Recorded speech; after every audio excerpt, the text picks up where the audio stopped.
콩팥이 왜 이렇게 빠르게 망가지는지 콩팥을 위협하는 4가지 독에 대해서 알아보도록 하겠습니다. 첫 번째 독은요. 네. 높은 혈당이라고 하는데요. 이것 때문에 당뇨병 환자 3명 중에 1명이 콩팥병 환자라고 하는데 당뇨병이 콩팥을 망가뜨리는 이유는 뭔가요, 최 교수님?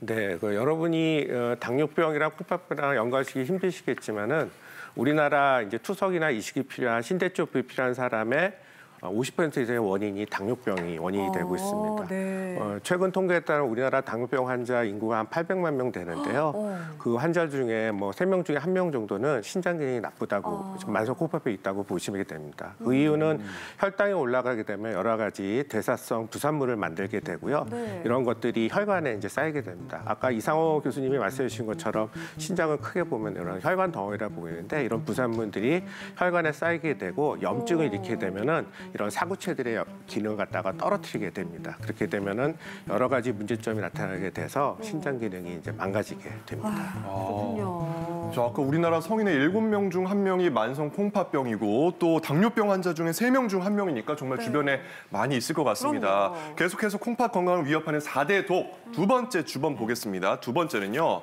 바로 높은 혈압입니다. 높은 혈압으로 인해서 고혈압 환자 5명 중 1명이 콩팥병이라고요. 네. 아까 이제 혈당이 한 50% 반 정도 차지한다면 20~30%는 고혈압이 이제 차지하고 있는데요. 신장이 생각보다는 혈압을 조절하는 역할을 굉장히 많이 해주게 됩니다. 신장에서 혈압을 조절하는 여러 가지 그 물질들이 나오기 때문에 고혈압 자체가 신장을 이제 망가뜨리게 되고요. 망가뜨리게 되면 신장에서 혈압을 조절하는 여러 가지 물질들이 못 나오게 되면 또 다시 혈압을 올리게 되는 악순환을 갖다가 유지하게 됩니다. 그렇기 때문에 만성 콩팥병 환자들은 일반 고혈압 환자보다 혈압 조절이 더 안 되고요. 더 많은 약제를 쓰더라도 혈압이 조절이 안 돼서 일반 고혈압 환자보다 더 높게 유지가 되고 있고요.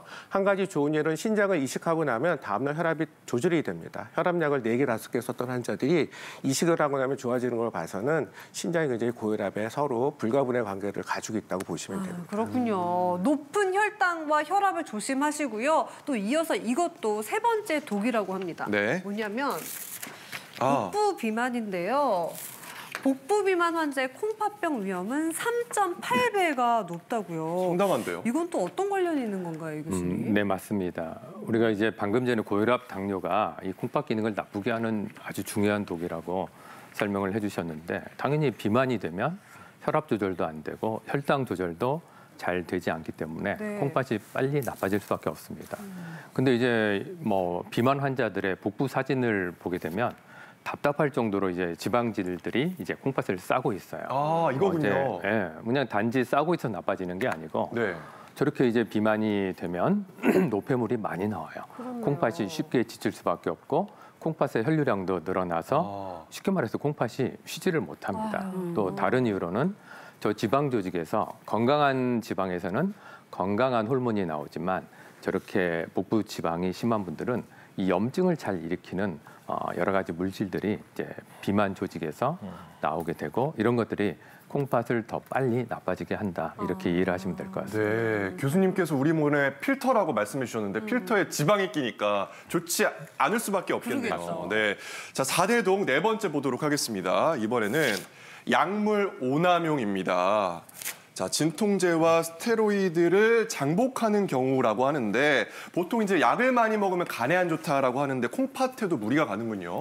네, 그럼요. 우리가 사용하는 약의 70%는 간에서 대사가 되고 이 30%는 이제 콩팥에서 대사가 되기 때문에 네. 약을 많이 드실수록 콩팥은 나빠질 수밖에 없고요. 실제로 콩팥에 이제 나쁜 영향을 미치는 약은 무수히 많습니다. 문제는 이 건강한 분들은 이런 약이 좀 들어와도 콩팥이 별로 스트레스를 받지 않습니다. 네. 조금 손상돼도 금방 회복을 하는데 이제 콩팥 기능이 이미 떨어져 있는 만성 콩팥병 환자분들은 손상도 쉽게 받고 또 한 번 손상을 받으면 다시 정상으로 되돌아오기가 힘들어요. 그래서 만성 콩팥병 환자분들은 약을 조심해서 꼭 필요한 만큼만 드시는 게 중요합니다. 와. 치료를 위해서 꼭 필요한 약은 먹어야 되겠지만 저도 약을 되게 많이 먹는 편이거든요. 이제 조금 아프면 진통제 같은 건 좀 줄여야 되겠어요. 하지만 평생 약을 드시는 분들은 콩팥에 검사를 계속 해야 되는 거죠? 네, 맞습니다. 특히 항암제나 항생제라든지 아니면 면역 억제제 같은 약물들은 일평생 복용해야 되는 약물들이 많이 있을 수 있는데요. 네. 그런 약물들 같은 경우에는 콩팥 기능 자체를 나쁘게 할 수 있거나 아니면 환자분들이 다른 병 때문에 콩팥의 기능이 떨어진 상태에서 기존의 약을 그대로 같은 용량을 먹게 되시면 그 약의 효과가 오히려 엄청나게 커진 것처럼 느껴져서 콩팥 자체에 많은 부작용이 그 약물에 의해서 생길 수가 있습니다. 그렇다고 그렇게 무서워가지고 이제 항생제 항암제 이런 중요한 약물을 좀 못 먹겠다 이렇게 하지 마시고 콩팥 기능에 따라서 약의 용량을 줄인다든지 약 먹는 간격을 늘린다든지 여러 가지 안전하게 복용할 수 있는 방법이 있으니까 정기적인 콩팥 검사를 통해서 안전하게 그런 평생 먹는 약을 드실 수 있습니다. 아하. 네, 아플까봐 미리 드시지 마시고 정말 아플 때만 꼭 드시길 바라겠습니다. 그런데 이런 분들 말고도 또 어떤 분들이 만성 콩팥병을 주의해야 될까요, 교수님? 네, 앞서 말씀해 주시는 당뇨병과 그 고혈압 이런 분들이 가장 중요하지만요. 네. 우리가 보통 요즘에 운동 굉장히 많이 하시잖아요. 그렇죠. 근데 좋은 이제 거 아니에요? 네, 좋은 건 좋은 거죠. 근데 운동을 너무 많이 하시는 거예요. 아니면 운동을 안 하시다가 갑자기 운동을 너무 심한 운동을 하게 되시면 근육의 찌꺼기들이 이렇게 혈액을 돌아다니면서 그런 찌꺼기들이 콩팥의 작은 혈관들을 어머. 망가뜨릴 수도 있습니다. 그렇구나. 또 운동을 많이 하게 되면 땀을 많이 흘리시는데 특히 노령일수록 운동하신 다음에 꼭 물을 드셔야 됩니다. 왜냐하면 탈수가 잘 생기기 때문인데요.